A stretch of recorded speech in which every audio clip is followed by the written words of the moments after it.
Dampak stunting ini tentunya gagal tumbuh.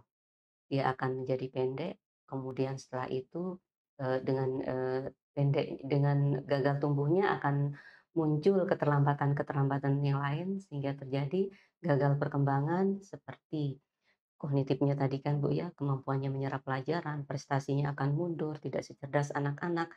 Jadi itu tentunya akan menjadi kerugian-kerugian bagi keluarga. Kemudian, keterlambatan motorik, atau percepatan-percepatan kemampuan yang lain akan menjadi sangat terhambat.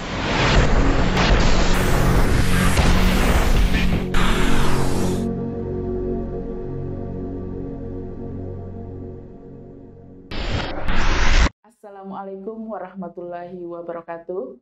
Sahabat sehat semuanya, selamat berjumpa dengan kami di sini dalam acara Ngopi Sehat, ngobrol pintar seputar kesehatan bersama saya, Hajah Rohliana, kemudian didampingi oleh Ibu narasumber kita, Ibu Hajah Nur Hidayati, SST MPH, selaku Kepala Bidang Kesehatan Masyarakat Dinas Kesehatan Kabupaten Lombok Timur dan Ketua Dharma Wanita Persatuan Kabupaten Lombok Timur.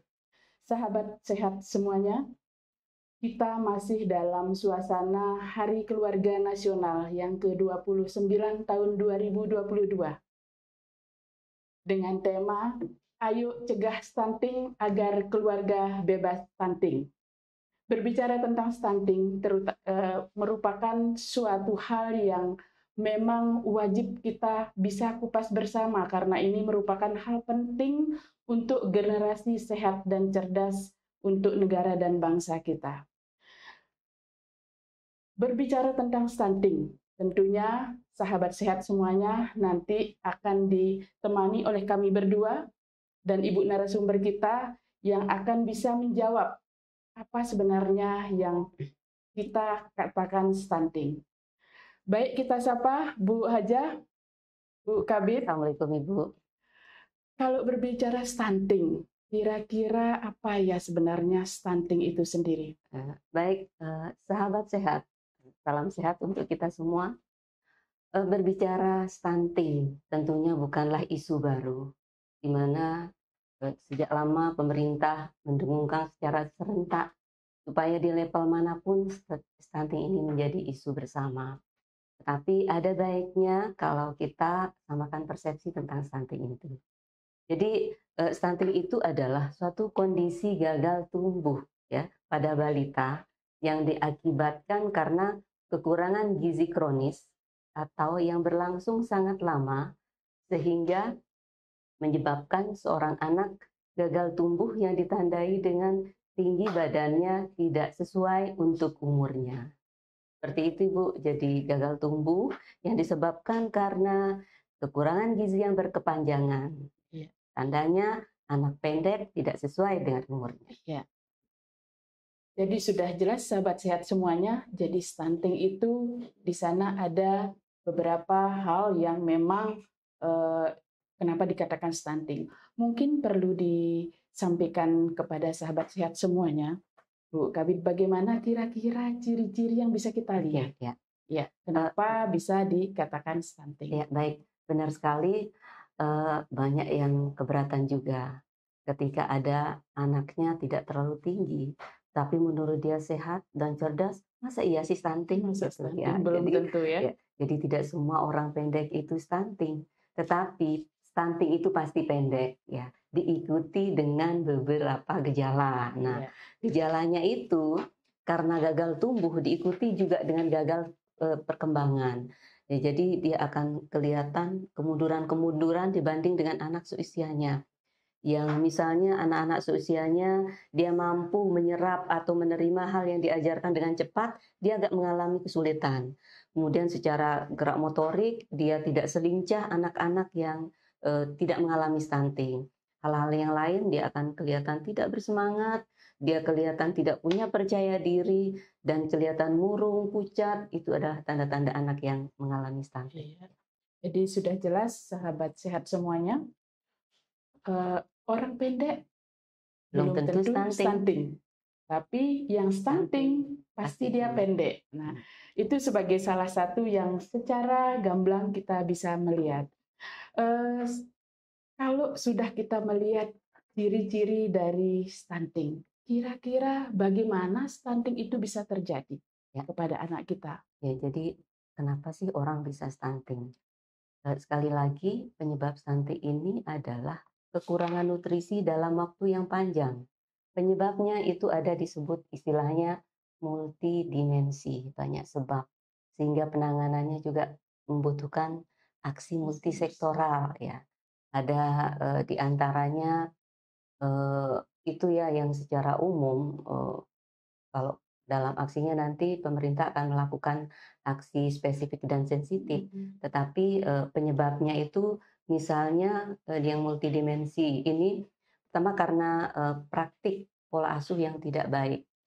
Jadi ketika praktik pola asuh yang tidak baik, maka contoh jika seorang anak harus diberikan ketika lahir harus diberikan ASI eksklusif, tetapi yang terjadi dia tidak diberikan ASI eksklusif.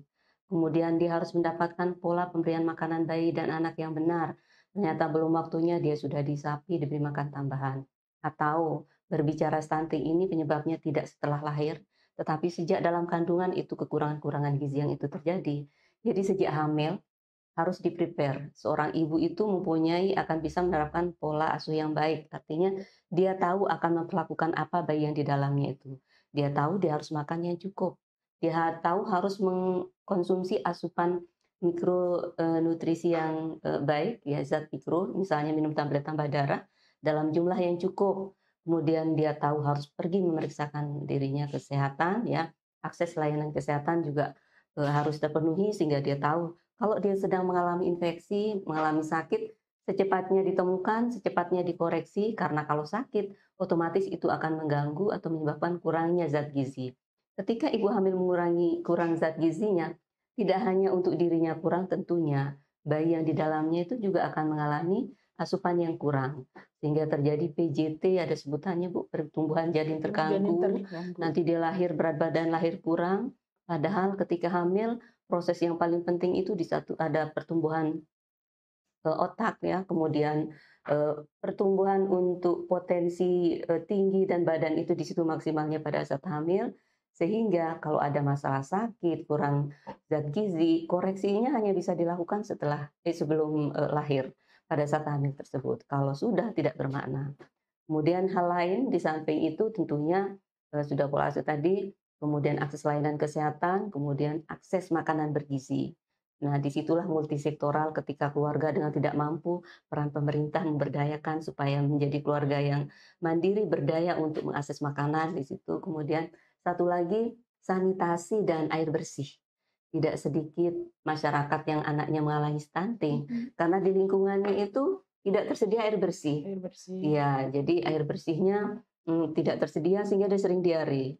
Diare berulang-berulang, airnya secara ini ususnya mengalami gangguan.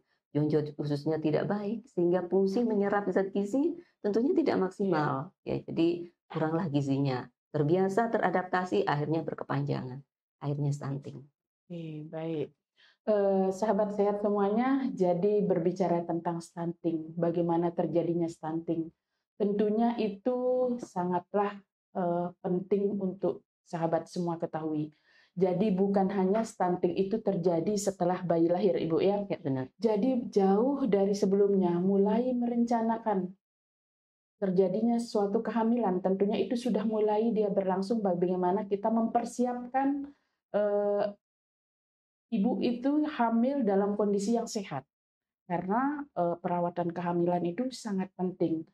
Ibu hamil yang sehat tentunya akan membuahkan janin yang ada di dalam kandungannya itu menjadi anak yang sehat.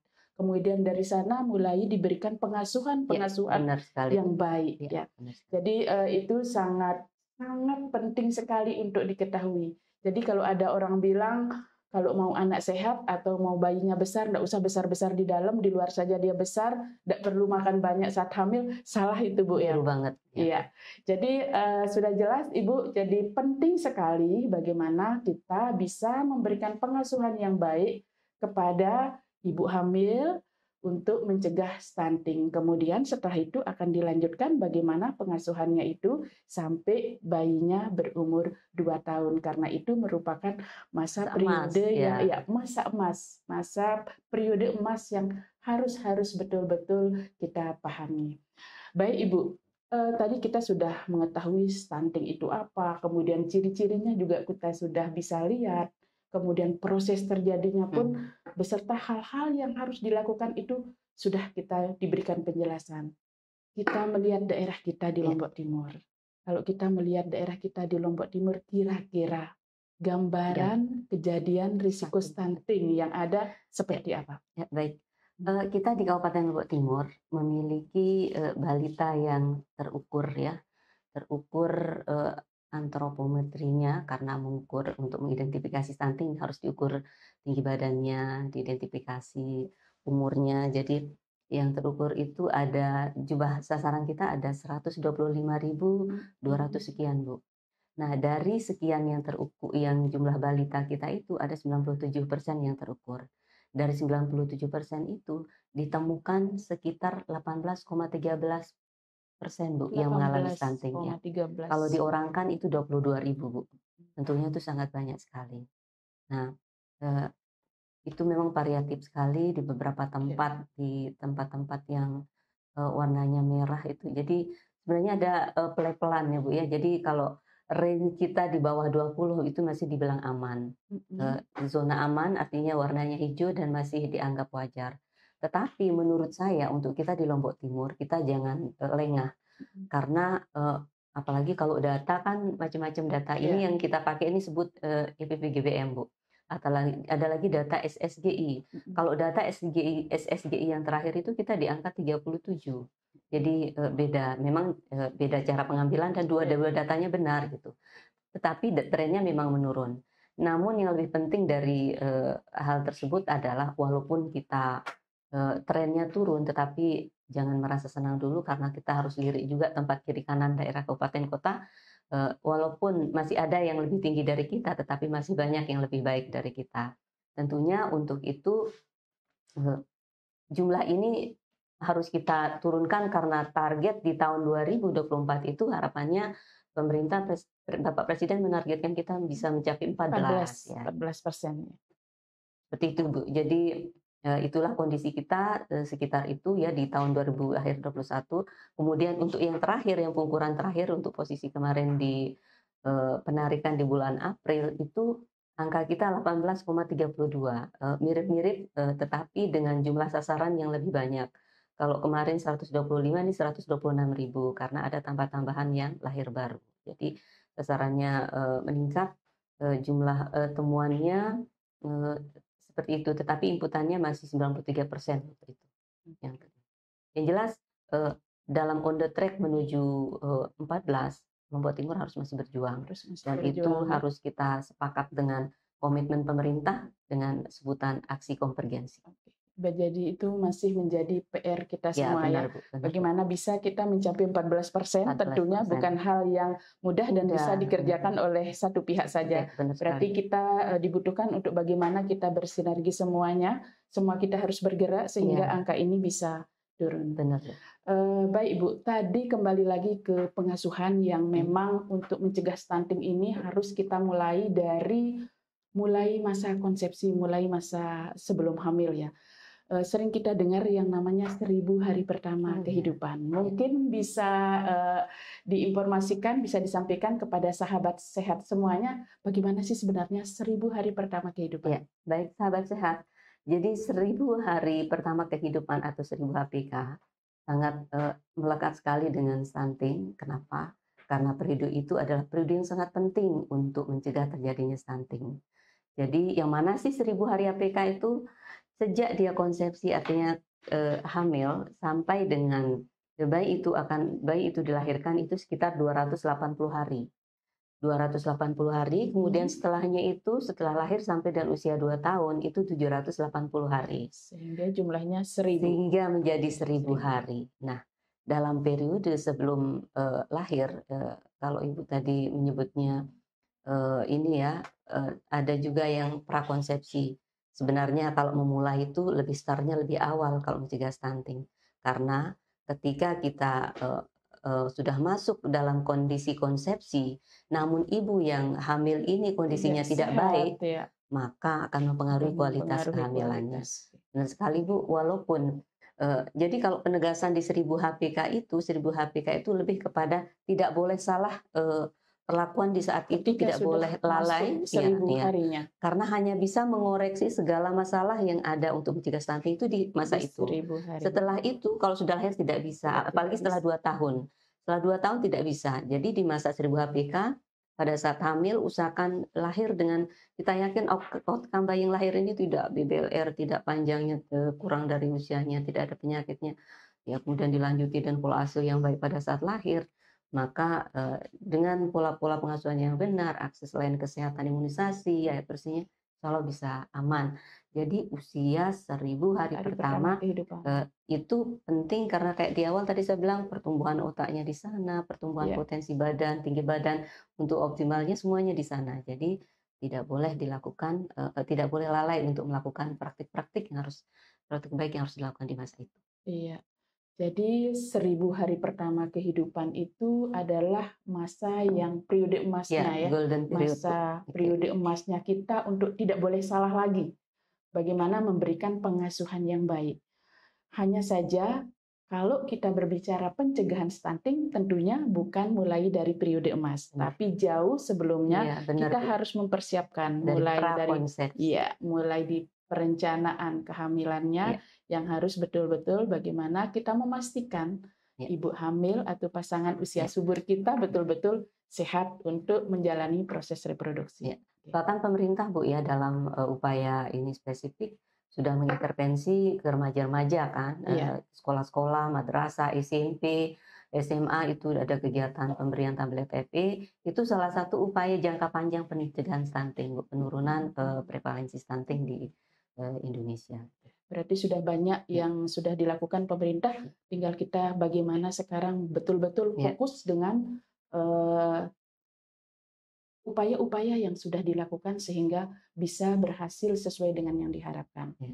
Baik, lalu kira-kira setelah kita tahu gambarannya, kemudian kita juga mulai pengasuhan dengan 1000 hari pertama kehidupan tadi, eh, apa kira-kira dampak dari stunting tersebut? Ya, benar Bu, sepertinya harus tahu dampak baru orang Mhm. ketakutan ya tentang stunting ini. Jadi dampak, berbicara dampak, mungkin ada dampak yang jangka pendek, jangka panjang.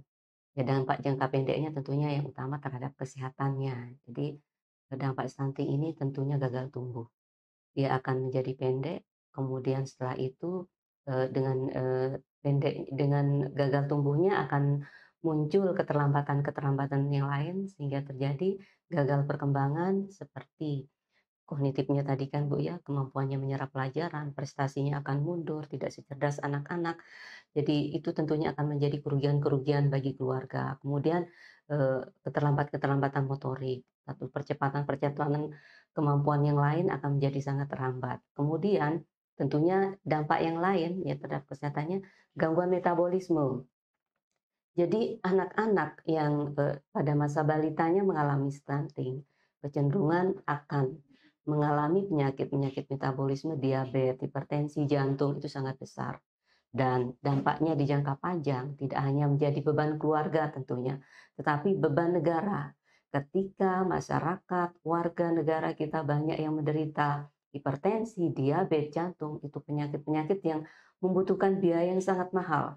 Tentunya disitulah beban pemerintah yang sangat besar menguras kekuatan yang harusnya bisa digunakan untuk investasi, pembangunan, pemberdayaan, tetapi untuk menyembuhkan masyarakat yang sakit dengan penyakit yang membutuhkan waktu yang berkepanjangan, biasanya kronis. Jadi itu dampaknya jangka pendeknya tidak hanya kesehatan membebani keluarga, tetapi jangka panjangnya juga untuk negara akan mengganggu stabilitas ekonomi. Seperti itu,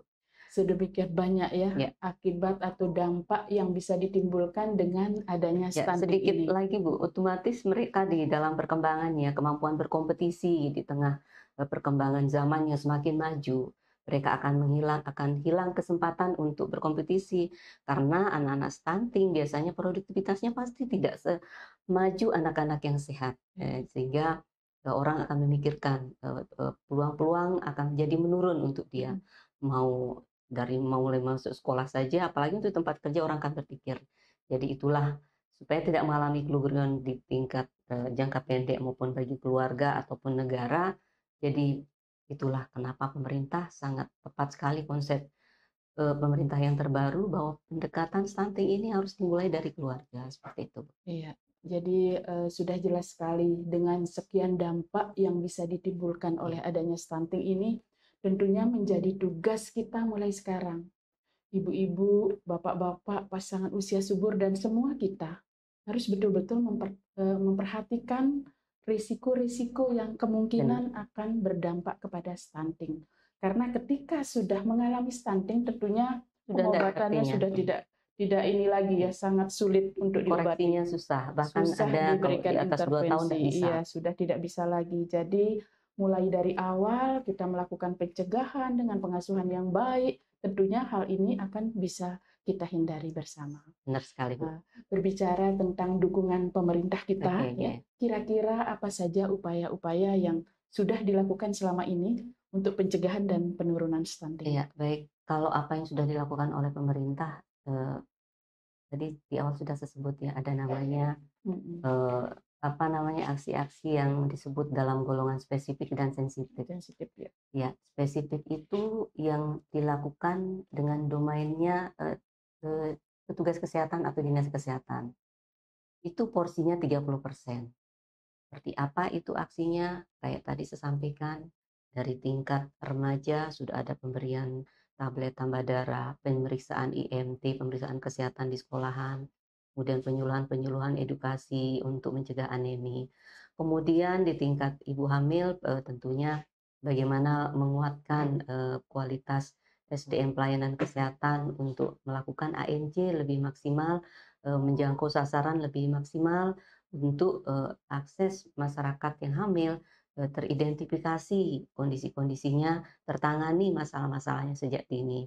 Kemudian pada saat ini setelah melahirkan ada kelas-kelas, ada PMBA Ibu, mereka diajarkan bagaimana teknik menyusui yang benar sehingga bisa ASI eksklusif, bahkan kelas-kelas ibu hamil itu sebagai upaya edukasi untuk mempersiapkan pola asuh yang siap ketika setelah hamil. Kemudian nanti juga itu di ibu-ibu balita diajarkan pola asuh, bagaimana tentang pemberian makanan yang baik pada bayi dan anak. Kemudian bagian dari imunisasi yang harus dilengkapi pada anak-anak balita, bayi, seperti itu. Nah, kemudian itu yang aspek spesifik. Kemudian yang aksi sensitif, dan ternyata ini porsinya lebih besar Ibu, 70%. 70%. Yang mana dia ini? Yang mana dia yang ini yang 70%? Ketika masyarakat lingkungannya tidak baik, perumahannya tidak layak, maka ada dinas perkim, ada sanitasi yang tidak baik, tidak ada PU, ada untuk penyediaan jamban dan sebagainya. Jadi integrasi beberapa masalah yang menjadi tadi disebut di multidimensi itulah intervensinya yang spesifik itu ada di multisektoral, lainnya di luar dinas kesehatan. Yang tidak mampu mengakses makanan mungkin dari dinas koperasi, dinas perindustrian, dinas tenaga kerja, ada fokus-fokus binaan keluarga stunting yang misalnya kalau ada desa lokus, kan kita setiap tahun menentukan desa lokus, Bu. Ketika pemerintah sepakat berkomitmen kita berdayakan semua program ke arah desa lokus dalam upaya percepatan, maka mau akses ekonomi, akses pemberdayaan untuk perumahan, sanitasi yang spesifik itu fokus di sana, maka 70% yang dominan ini bisa sangat besar pengaruhnya. Seperti itu bentuk aksi pemerintah. Kemudian yang terbaru Bu ya, dalam peraturan presiden. Peraturan presiden yang dimandatkan pada PP nomor 72 tahun 2021 itu tentang memandatkan kepada BKKBN selaku Ketua Koordinator Penanganan Stunting ya. Kenapa dimandatkan ke BKBN? Karena tadi Bu pendekatan keluarga itu ya. Ada yang menarik Bu dari program ini. Jadi program ini adalah ada salah satunya sebutan pendamping keluarga, Tim TPK, pendamping tim keluarga. pendamping keluarga yang isinya orang-orang yang tidak jauh di lingkungan desa Iya. itu.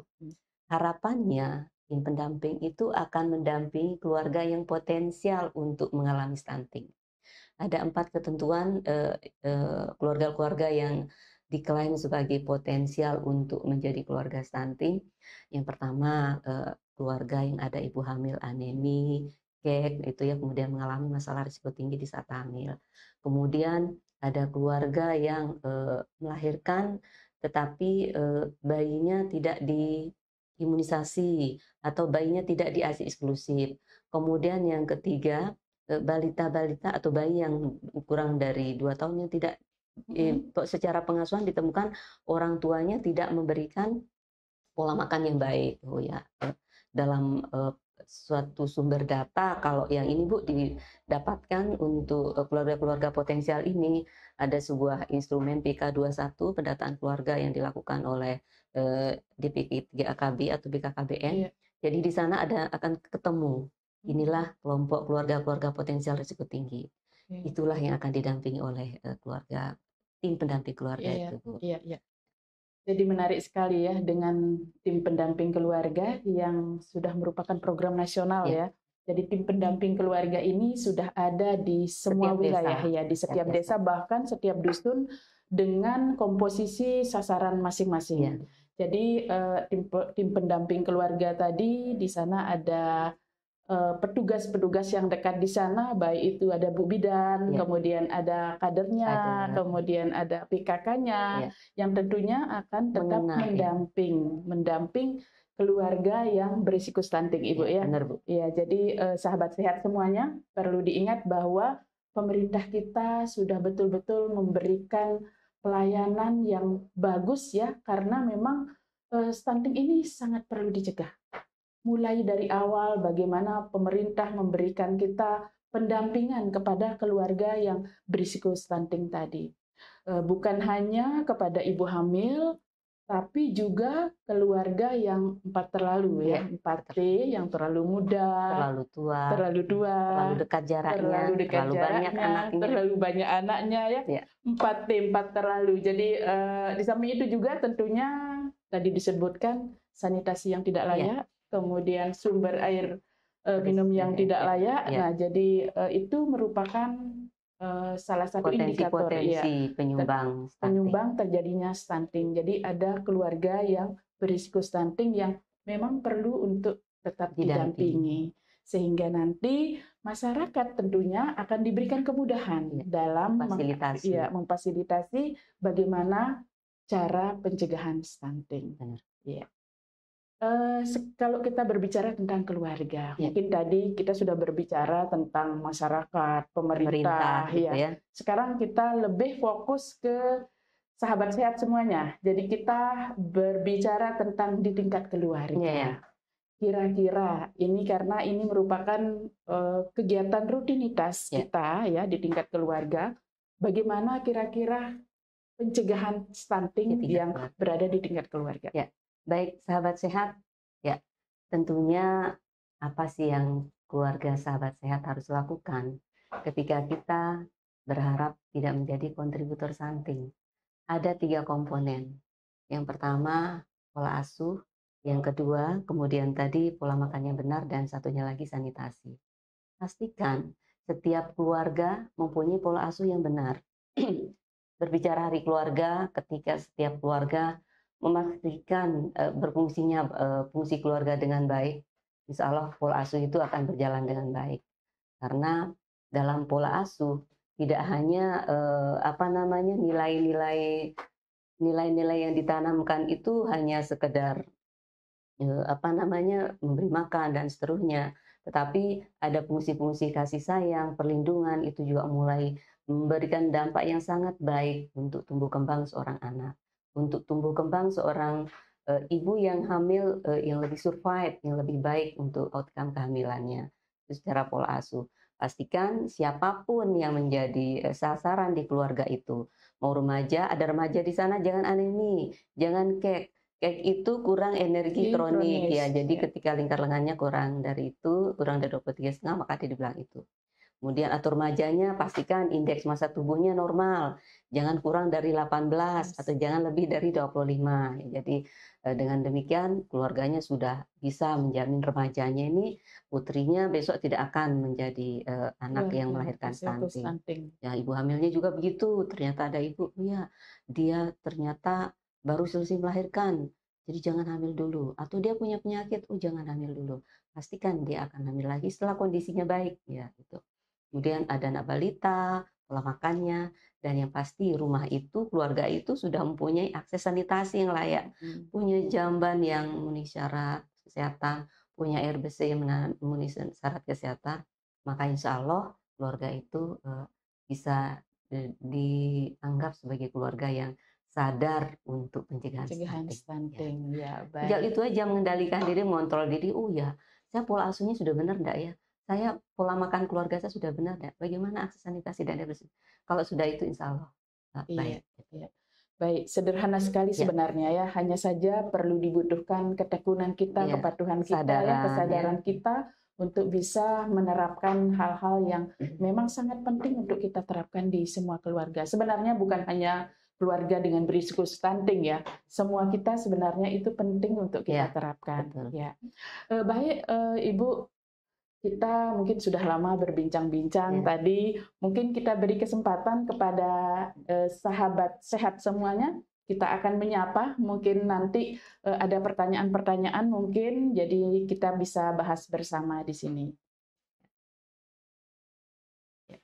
Baik, sahabat sehat semuanya. Di sini kami sudah banyak sekali menerima pertanyaan-pertanyaan dari sahabat sehat.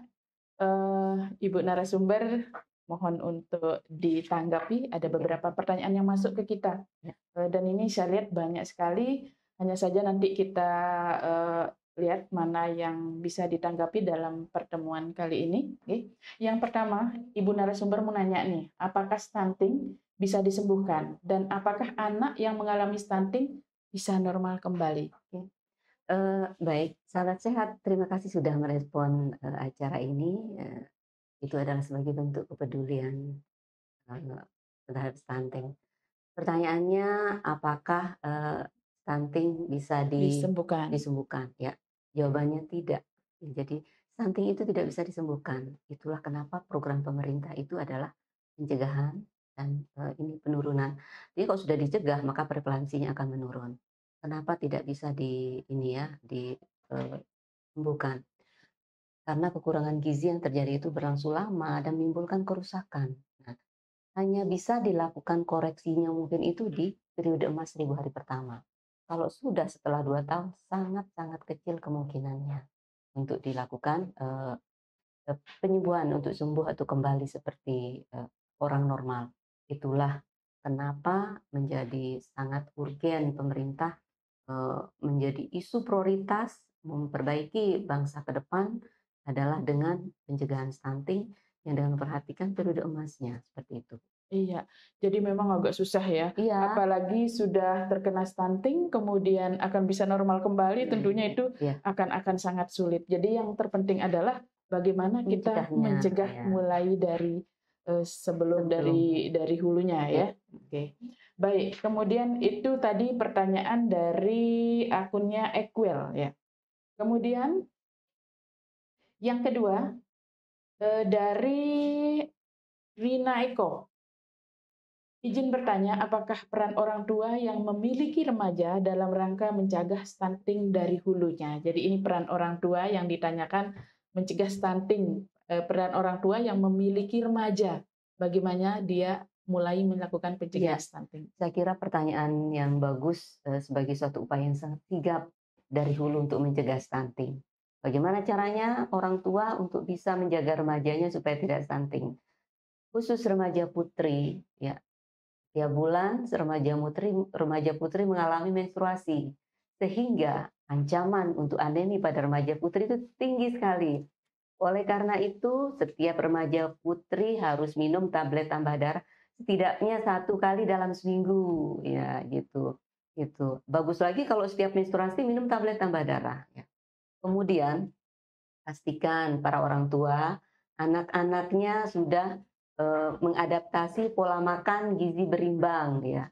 Sekarang ini kita memudahkan menyederhanakan cara bagaimana masyarakat remaja untuk tahu seperti apa sih pola makan yang baik untuk anak-anak remaja. Makanya kita sering komunikasikan, sosialisasikan dalam isi piringku. Jadi isi piringku itu 2/3 makan. Jadi satu piring dibagi dua, kemudian belah dua piringnya, satunya dibagi sepertiga, satunya lagi sebelah sananya dibagi sepertiga. Jadi kalau kita mempromosikannya itu Bu pakai lagu. Kalau kau suka makan, tepuk tangan, ya. Iya. Kalau kau suka makan, tepuk tangan. Kalau kau suka makan, mari kita lakukan. Gizi seimbang diisi piringku, gitu Iya. ya. Terus baru ada baitnya nih yang selanjutnya. Berapa porsi makanan pokokmu, berapa porsi untuk sayuranmu, berapa porsi lauk, berapa porsi buah, itulah porsi seimbang piringmu. Iya. 2/3 makanan pokokmu. Jadi nasinya tuh Langsung 2/3. dihitung kita Iya. kira-kira Iya. 2/3-nya. 2/3 untuk sayuranmu, ya. Sayurannya 2/3. 1/3 lauk, 1/3 buah. Itulah isi seimbang piringmu, ya seperti itu. Jadi gampang banget. Isi piringnya diperkirakan Iya, seperti langsung itu. diukur. Oh ya, sudah cukup nasi saya sudah segini 2/3. Oh lauknya 1/3. Oh sayurnya 2/3. Oh buahnya 1/3. Iya. Ya, Jadi kalau sudah dalam itu, satu piring ya, itu harus iya. berimbang, Kalau setiap beraneka-ragam. keluarga memperhatikan itu di anaknya, jadi insya Allah anak-anak itu iya. akan itu. Iya. Tentunya itu yang fungsi apa yang harus dibagikan pada remajanya. Hal-hal yang lain tentunya memperhatikan perilaku-perilaku positif yang atau yang baik dilakukan oleh anak remaja, kebersihan untuk alat kesehatan reproduksinya, bagaimana dia ketika menstruasi setiap bulan, kemudian hal lain lagi memastikan remajanya dalam kondisi sehat. Iya. Mungkin perlu check up setiap bulan ketika ada masalah sedini Segera mungkin bisa diperiksa. diketahui. Iya. Karena tidak hanya dengan asupan yang cukup, ketika juga ada di tubuhnya ada penyakit, nggak bermakna juga sudah pola Iya. makannya benar. Iya. Jadi check up kesehatan remajanya dipastikan juga dilakukan 6 bulan Iya. sekali. Tadi menarik sekali dengan isi piringku. Iya. Artinya isi piringku itu tidak hanya untuk anak-anak. Iya benar. Jadi mulai dari remaja, Remaja. perhatikan isi piringnya. Iya. Karena memang kenyataannya sekarang anak-anak remaja kita banyak yang tidak suka makan beraneka ragam. Iya. Jadi makanannya cuma makanan siap saji, benar. dan itu tidak menunjukkan makanan dengan gizi seimbang. Jadi itu penting sekali tadi ada lagunya. Jadi setiap makan tolong diingat bahwa piring itu dibagi. Untuk 2/3-nya ambil nasi lagi 2/3. 2/3 nasinya, 2/3 lauknya. Lauk tentunya harus beraneka ragam. Apalagi remaja ini kan Bu, maaf, banyak yang perhatikan, yang menjaga body image gitu, takut dibilang gemuk, tidak mau gemuk, nggak sadar. Tidak memperhatikan Ternyata dia gizi seimbang, gitu kan. Dan perlu diingat kalau sudah terjadi anemi, itu menunjukkan dia belum siap menjadi pasangan usia subur yang siap untuk bereproduksi. Calon pengantin juga perlu diingatkan, jangan sampai dia dalam keadaan anemia. Mumpung sebut calon pengantin, Ibu, saya ingatkan dalam satu mandat juga di PP 72 itu bahwa ada satu program yang akan dipantau dan diadakan, yaitu calon pengantin dipastikan harus memeriksakan diri, Bu, memeriksakan kesehatannya. Pemeriksaan calon pengantin. Jadi mereka harus pasti sehat, mereka tidak gemuk, tidak terlalu kurus, tidak anemi, tidak penyakit. Seperti itu, Bu. Bagus karena sekali. itu disyaratkan menjadi syarat untuk mereka boleh mendapat akte nikah. Iya. Dan kalau tidak salah tadi berbicara tentang tim pendamping keluarga, sekarang sudah ada aplikasinya untuk calon pengantin, LC Mail, ya. Kemudian untuk ibu hamil itu ada aplikasinya. Jadi pemerintah sudah memang menyiapkan kita dengan bagus sekali untuk pencegahan stunting ini. Digitalisasi untuk petugas juga untuk masyarakat supaya lebih lebih waspada sejak dini, mengenal dirinya, potensi dirinya untuk hal-hal yang risiko stunting. Baik, itu dari Wish You Will tadi. Kemudian yang keempat ada pertanyaan dari Novi Wardani. Dari Novi Wardani, apakah kek hanya dialami oleh ibu hamil saja? Baik, sahabat sehat, Mbak Novi, terima kasih. Jadi kek itu kurang energi kronik tidak hanya dialami oleh remaja. Siapapun bisa mengalami kek. Dalam program yang dikhususkan pemerintah, kek itu memang yang banyak disebut itu adalah kek pada ibu hamil. Kenapa? Karena pengaruhnya terhadap kematian ibu, stunting, kondisi-kondisi outcome kelahiran ibu yang nanti bayinya melahirkan bayinya BLR gitu. sehat, ya. Siapa saja bisa mengalami kek, termasuk juga remaja. Dan dalam tingkat hulu, remaja-remaja tidak boleh kek. Itulah makanya pemerintah menyarankan untuk bagaimana dalam tingkat keluarga ada pola asuh, akses makanan dan seterusnya itu harus diperhatikan. Salah satunya supaya jangan ada remaja di dalam keluarga itu yang kek. Jadi tidak hanya ibu hamil, yang Mbak Nopi, terima kasih.